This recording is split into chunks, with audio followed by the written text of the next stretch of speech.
Without confirming the validity of the documents, this is information that has no business in the public domain. It has no business, if you don't mind me saying, on the pages of front pages of newspapers or on television. It is not intended for public consumption, and it should not be out there. What we're going to try to do is do the best we can to figure out how this happened. And again, the Justice Department will take it from a criminal investigative procedure, and if the Defense Department has to change processes, they'll do that. But I think every American can understand, at least I would hope every American can understand, that in order to protect this country every day the way we do, one of the things that we have to protect is information. Not only the information itself, but the manner in which we glean that information. And so I think you can understand why everybody is taking this particular set of disclosures very, very seriously. So we're taking this very, very seriously. There is no excuse for these kinds of documents to be in the public domain. They don't deserve to be in the public domain. They deserve to be protected. So we're going to get to the bottom of this, and then if there's actions that need to be taken as we learn more about the extent of what happened here, we'll obviously take those. Is the White House concerned about the period of time that elapsed from when they were posted to when they sort of gained traction? We're worried that these documents are out there, ma'am. They shouldn't be out there, period. That's the big worry.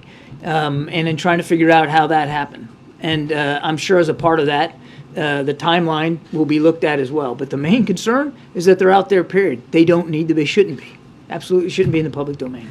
In light of the classified documents, I wonder if you could tell us when was the last time the protocol to grant security clearances was updated or revised in the government, and in light of the leaks, does the president believe you should take another look at that?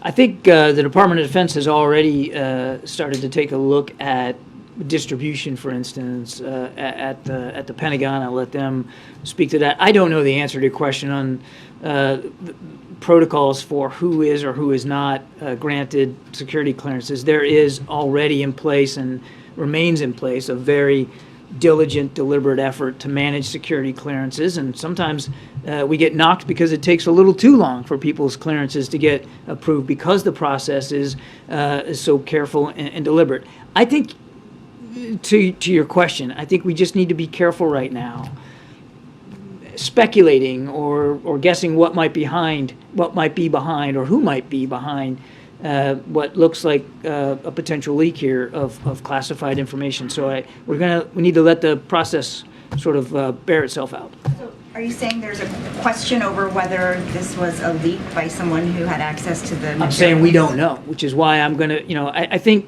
you're getting to remedies, and I understand that. We're only a couple of days into this. We need to let the Department of Justice do their job, investigate this, see what they learn. Now, again, that said, the Department of Defense has already said that they're taking a look at distribution and looking if there's changes they need to make administratively there at the Pentagon, since it appears that they have the locus of most of the documents. But again, before we start making major muscle movements, we really need to know what we got here and have a better sense from the Justice Department.